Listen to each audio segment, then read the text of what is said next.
सब लोग हनुमान चालीसा का पाठ किया करो। रतन जी, हनुमान चालीसा का प्रतिदिन पाठ करोगे बीमार नहीं पड़ोगे। इन दो तस्वीरों को देखकर आप समझ ही गए होंगे कि ये वीडियो किस बारे में है। जो रामभद्राचार्य कह रहे थे कि हनुमान चालीसा का पाठ करोगे तो कभी बीमार नहीं पड़ोगे, वो खुद अस्पताल पहुंच गए। जो रामभद्राचार्य भक्तों को कहते थे कि मंदिर जाओगे तो अस्पताल जाने की जरूरत ही नहीं पड़ेगी, वो खुद अस्पताल के बेड पर पड़े हैं। रामभद्राचार्य को सांस लेने में तकलीफ हो रही है, उनके सीने में भी कुछ तकलीफ होने की खबर है, जिसके बाद उन्हें आगरा के अस्पताल में भर्ती कराया गया, जहां से उन्हें देहरादून एयरलिफ्ट करने की बात भी सामने आई। लेकिन उसके बाद से ही रामभद्राचार्य के पुराने वीडियो वायरल हो रहे हैं। ऐसे एक वीडियो में वो कह रहे हैं कि हनुमान चालीसा पढ़ोगे तो कभी बीमार ही नहीं पड़ोगे। सब लोग हनुमान चालीसा का पाठ किया करो। रतन जी, हनुमान चालीसा का प्रतिदिन पाठ करोगे बीमार नहीं पड़ोगे। हनुमान चालीसा का पाठ करो और प्रतिदिन एक दोहा रामायण जी का पाठ करो, बिल्कुल नहीं बीमार पड़ोगे, चकाचक और मोटे हो जाओगे। अब लोग सोशल मीडिया पर रामभद्राचार्य की खिल्ली उड़ा रहे हैं। लोग पूछ रहे हैं कि क्या औरों को हनुमान चालीसा पढ़ने की सलाह देने वाले रामभद्राचार्य खुद ही हनुमान चालीसा का पाठ नहीं करते थे जो वो बीमार हो गए। लोग तो ये भी कह रहे हैं कि रामभद्राचार्य तो राम मंदिर के उद्घाटन और प्राण प्रतिष्ठा कार्यक्रम में भी शामिल हुए थे।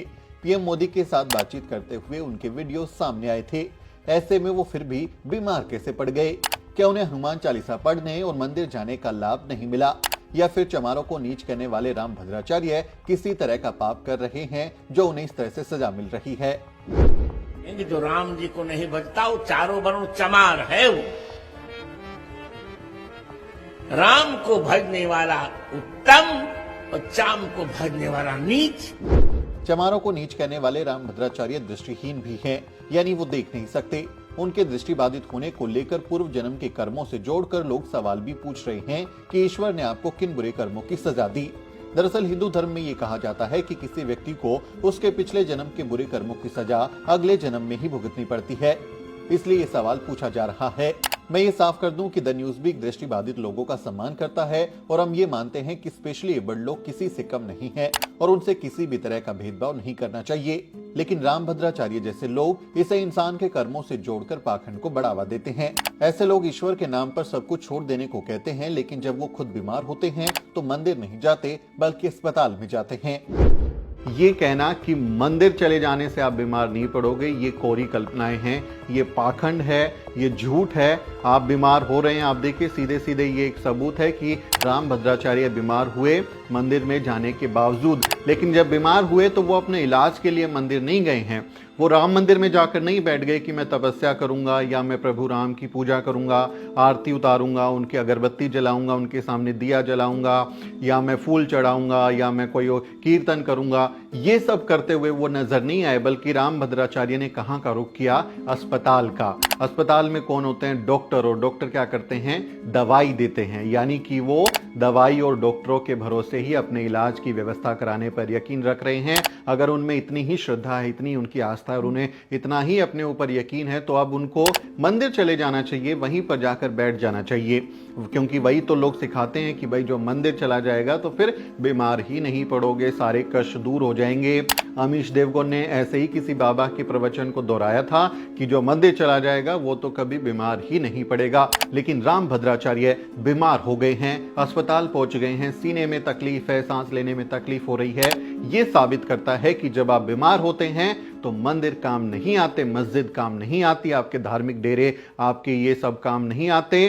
काम आता है अस्पताल, काम आते हैं डॉक्टर, काम आते हैं इंजेक्शन, काम आती हैं गोलियां, काम आती हैं तमाम तरीके के मेडिकल इक्विपमेंट। यानी उन्हीं के भरोसे आपकी जिंदगी को बचाया जा सकता है। अगर नहीं तो फिर ऐसे तमाम लोगों को जो धार्मिक कर्मकांड में ही रहते हैं और लोगों को कहते हैं कि आप इन्हीं के भरोसे रहिए, तो उन्हें भी जब बीमार होते हैं तो अपने मंदिरों में ही जाना चाहिए, अपने मठों में जाना चाहिए, अपनी मस्जिदों में जाना चाहिए, अपने गिरजाघरों में जाना चाहिए और अस्पतालों में डॉक्टरों के पास नहीं जाना चाहिए। ये जरूरी बात हो जाती है कि हम इस बात को समझें कि कैसे पाखंड के जरिए लोगों को बरगलाया जाता है। आस्था अपनी जगह है, आप अपनी आस्था किसी में भी रखें, वो आपकी आस्था का विषय हो सकता है। लेकिन ये कह देना कि कोई मंदिर जाएगा तो बीमार ही नहीं होगा, ये इस देश में अंधविश्वास को बढ़ावा देने वाला काम है। भारतीय संविधान कहता है कि हमें भारत के नागरिकों में वैज्ञानिक चेतना को आगे बढ़ाना है, यानी कि सभी में साइंटिफिक टेम्परामेंट को बढ़ाना चाहिए। लोग अंधविश्वास और पाखंड से बाहर निकलें और वैज्ञानिक सोच को अपनाएं। ये हमारे संविधान की एक हमारे ऊपर कर्तव्य है, वो हमको कहता है कि हमको ऐसे नागरिक बनाना है। लेकिन जब एक राष्ट्रीय मीडिया का, एक इतने बड़े चैनल का एक एंकर ये कहे कि टीवी पे बैठकर वो ये कहे कि मंदिर चले जाएंगे तो बीमार ही नहीं होंगे, इससे समाज में गलत संदेश जाता है, अंधविश्वास को बढ़ावा दिया जाता है। अभी हाल ही में आपने एक वीडियो देखा होगा कि हरिद्वार में एक महिला अपने बच्चे को लेकर जाती है और वो उसको पानी में कुछ मिनट के लिए डुबाए रखती है। बाद में ये खबर आई कि उसको कहा गया था कि वो गंगा स्नान में अपने बच्चे को इस तरह से रखेगी तो उसकी बीमारी दूर हो जाएगी, वो ठीक हो जाएगा, और फिर उस बच्चे की मौत हो जाती है। ये पाखंड और अंधविश्वास से कितना नुकसान हो जाता है, आप इस उदाहरण से अंदाजा लगा सकते हैं कि कैसे पाखंड और ये अंधविश्वास आपके लिए जानलेवा साबित हो सकता है। इसलिए जब भी बीमार हो, जब भी कोई इस तरह की बात हो, तो आप डॉक्टरों पर यकीन करें, जो डॉक्टरी जांच होती है उस पर भरोसा करें। आप ये झाड़ा लगवाना, झाड़ फूक करवाना या भभूत ले लेना या जो ताबीज है वो बनवा लेना या मंदिरों में या बाकी धार्मिक जगहों पर चले जाएं, इससे आपका भला नहीं होगा। कोरोना में आप सबने देखा कि जब देश मुश्किल घड़ी में था तो तब सब मंदिर मस्जिद सारे के सारे जो धार्मिक जो डेरे हैं, जो घर हैं, वो बंद हो गए थे और सिर्फ अस्पताल ही चालू थे, सिर्फ जो डॉक्टर ही थे वही जो है फ्रंट पर लड़ रहे थे और लोगों की जिंदगियां बचा रहे थे। यानी हमें वैज्ञानिक सोच को अपनाना चाहिए और ऐसे पाखंड से दूर रहना चाहिए। रामभद्राचार्य जैसे जो व्यक्ति जो मंच पर बैठकर कहते हैं कि आप सब कुछ हरि पर छोड़ दीजिए, उन्हीं के भरोसे चाहिए, तो उनसे सवाल फिर पूछा जाएगा, उनसे ये जायज सवाल पूछा जाएगा कि आप जब बीमार हो रहे हैं तो आपकी पीड़ा अपने आप क्यों दूर नहीं हो रही? आपके पास दिव्य शक्तियां हैं तो आप अपना इलाज खुद क्यों नहीं कर पा रहे? आप क्यों जो हैं आप मंदिर की जगह अस्पताल जा रहे हैं? ये सवाल तो पूछा ही जाएगा। साथियों, अगर आपको द न्यूज वीक का काम पसंद है और आप चाहते हैं कि हम यूं ही अम्बेडकरवादी पत्रकारिता करते रहें, तो हमारी आर्थिक मदद जरूर करें। आप अपनी स्क्रीन पर दिखाई दे रहे इस QR कोड को स्कैन करें और न्यूज वीक फाउंडेशन के खाते में अपनी दान की राशि भेजें। QR कोड के अलावा आप UPI के जरिए भी मदद कर सकते हैं। आप हमारी UPI ID newsweek@yes bank पर भी मदद भेज सकते हैं। इसके अलावा आप हमारे अकाउंट में भी मदद भेज सकते हैं। खाते का नाम है news week foundation, account number है 02358800000640। IFSC कोड है YSB000235। बैंक का नाम यस बैंक है और ब्रांच है नेहरू पैलेस, दिल्ली।